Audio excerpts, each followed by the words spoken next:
Se você é um ser humano comum, provavelmente em algum momento da sua vida você sentiu ou sente algum tipo de medo.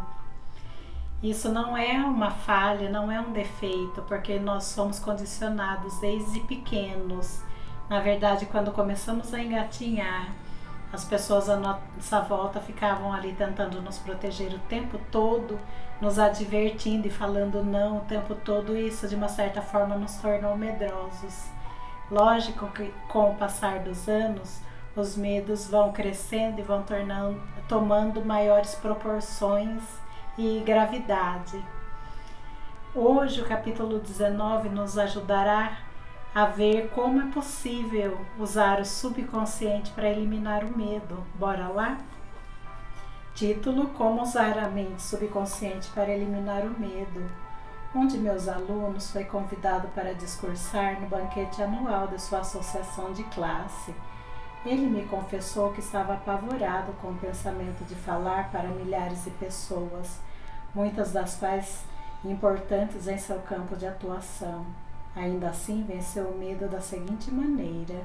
Durante várias noites, sentou-se durante 5 minutos numa poltrona, dizendo a si mesmo em tom lento, tranquilo e positivo: eu vou vencer esse medo, estou vencendo nesse instante. Falo com tranquilidade e confiança, estou relaxado e à vontade. Dessa maneira, ele pôs em ação uma clara lei da mente. Ao chegar a hora, venceu o medo e fez um discurso muito aplaudido. A mente subconsciente é sensível à sugestão, é controlada por sugestão. Quando silenciamos a mente e relaxamos, os pensamentos que povoam o consciente mergulham para o subconsciente. O processo assemelha-se à osmose, na qual ocorre uma mistura de fluidos separados por uma membrana porosa. À medida que essas sementes positivas ou pensamentos seguem para a área do subconsciente, elas crescem segundo sua natureza e nos tornamos equilibrados, serenos e calmos. O maior inimigo do homem. Alguém já disse que o medo é o maior inimigo do homem. Está por trás do fracasso, da doença, de relações humanas insatisfatórias. Milhões de pessoas têm medo do passado, do futuro, da velhice, da loucura e da morte. O medo, porém, é apenas um pensamento na mente. Isso significa que temos medo de nossos pensamentos. Uma criança pequena pode ficar paralisada de medo quando um coleguinha lhe diz que há um monstro embaixo da cama, que irá pegá-la durante a noite. Quando os pais acendem a luz e lhe mostram que não há monstro algum, ela perde o medo. O medo na mente da criança era tão real como se houvesse realmente um monstro embaixo da cama. Ela foi curada de um pensamento sem fundamento algum na realidade. Não existia aquilo que ela temia. Da mesma maneira, a maioria dos nossos medos tampouco tem fundamento na realidade. Eles nada mais são do que um conjunto de sombras sinistras, e sombras nenhuma tem realidade. Faça as coisas que teme. Ralph Waldo Emerson, grande filósofo e poeta, disse o seguinte: faça a coisa que teme e a morte do medo é certa. Houve época em que eu era tomado de um medo incrível só em pensar em falar em público. Se tivesse me curvado a esse medo terrível, tenho certeza de que não estaria agora lendo este livro. Eu jamais teria conseguido passar aos outros o que aprendi sobre o fundamento da mente subconsciente. Venci-o seguindo o conselho de Emerson. Tremendo por dentro, dirigi-me a plateias e falei. Aos poucos, tornei-me menos medroso, até que finalmente me senti à vontade suficiente para gostar do que fazia. Comecei mesmo a esperar com prazer a oportunidade de falar palavras. Fiz o que tinha medo de fazer, e a morte do medo foi inevitável. Quando dizemos positivamente que vamos vencer os medos e chegamos a uma decisão final na mente consciente, liberamos o poder do subconsciente, que começa a fluir de acordo com a natureza de nossos pensamentos. Ou seja, encare seu medo de frente, não corra dele, porque ele está aqui, na sua mente consciente. Se você encará-lo bem no fundo dos olhos, como diz o outro. Se você bater o pé para ele, ele vai correr. E é isso, como disse o Dr. Joseph Murphy, se ele tivesse dado vazão àquele medo terrível que ele tinha de falar em público, provavelmente não estaríamos lendo esse livro agora. Mas o que ele fez? Ele encarou o medo e venceu-o, superando o medo da plateia. No título anterior, descrevi o caso de Jane Tiar, uma jovem cantora de ópera cuja carreira foi interrompida por um caso terrível de medo da plateia.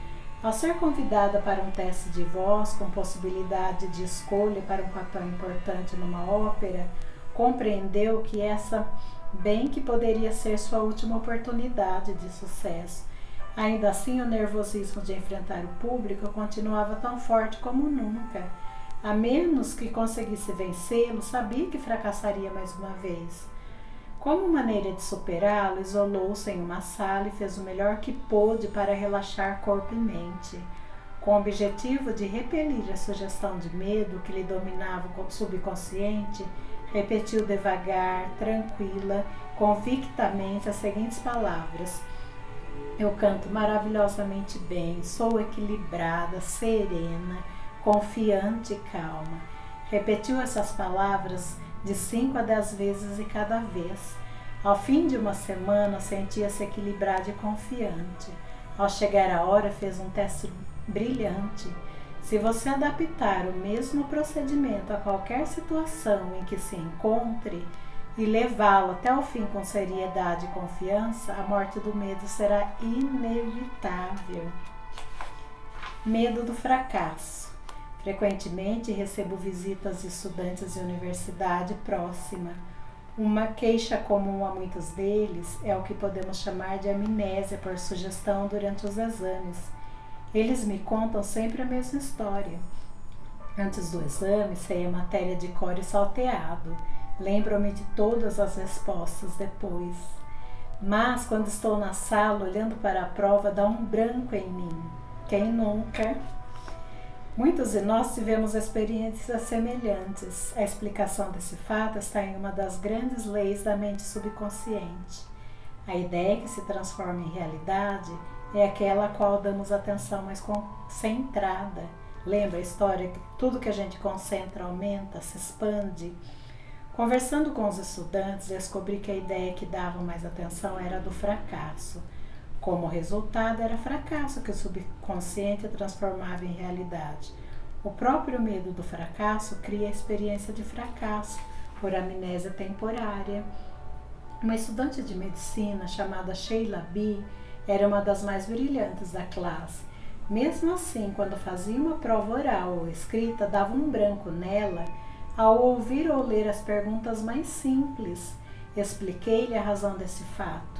Durante vários dias antes do exame, ela estivera pensando e preocupando-se com as possibilidades de fracasso. Esses pensamentos negativos tornaram-se carregados de medo. Pensamentos saturados da poderosa emoção do medo são transformados em realidade no subconsciente. Em outras palavras, a jovem estudante estava pedindo ao subconsciente que desse um jeito para ela ser reprovada. E foi isso exatamente o que ele fez. No dia do exame, quando deu por si, foi atacada de amnésia por sugestão.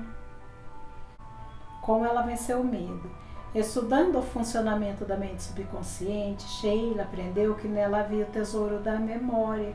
O subconsciente conhecia o registro perfeito de tudo o que ela ouvira e lera durante as aulas. Além disso, aprendeu que o subconsciente é impressionável, que responde em reciprocidade. A maneira de manter com ele uma forte comunicabilidade é relaxar e adotar um estado de espírito tranquilo e confiante. Todas as noites e pela manhã, Sheila começou a imaginar os pais dando-lhe parabéns por suas maravilhosas notas. Segurava nas mãos a carta imaginária que deles recebera. Ao começar a pensar no resultado almejado, gerou uma resposta correspondente ou recíproca em si mesma. Submetida a esse estímulo constante, o poder todo sábio, todo poderoso do subconsciente assumiu o comando. De acordo com isso, deu ordens à mente consciente e dirigiu-a. Sheila imaginou o resultado que queria, criando dessa maneira meios para concretizá-lo. Seguindo esse procedimento, não teve mais problemas para passar nos exames subconsequentes. A sabedoria residente no subconsciente assumiu o comando e obrigou-a a dar o melhor de si mesma. E é verdade, como nós estamos vendo ao longo de todo esse livro, o subconsciente é o nosso gênio da lâmpada, ele diz sim para tudo. Então, se no caso dela a preocupação era o fracasso, imagina a pressão consciente, eu vou fracassar, e que medo que eu tenho de esquecer. É óbvio que na hora dos exames isso ia acontecer, porque na verdade, mesmo que de forma inconsciente, ela estava dando esse comando à mente subconsciente e ela não fez nada senão acatar. Quando ela aprendeu a virar a chavinha, as coisas saíram exatamente como planejadas, ou seja, ela conseguiu ter sucesso nos exames. Mas me conta, o que você achou do comecinho do capítulo 19? Você tem aquele medo voraz de alguma coisa ou alguma situação? Se ainda não for inscrito no canal, se inscreve, junte-se a essa turma de leitores. Então aqui, botãozinho à esquerda, é só você clicar e ativar o sino das notificações. Beijo, fiquem com Deus e até o próximo episódio.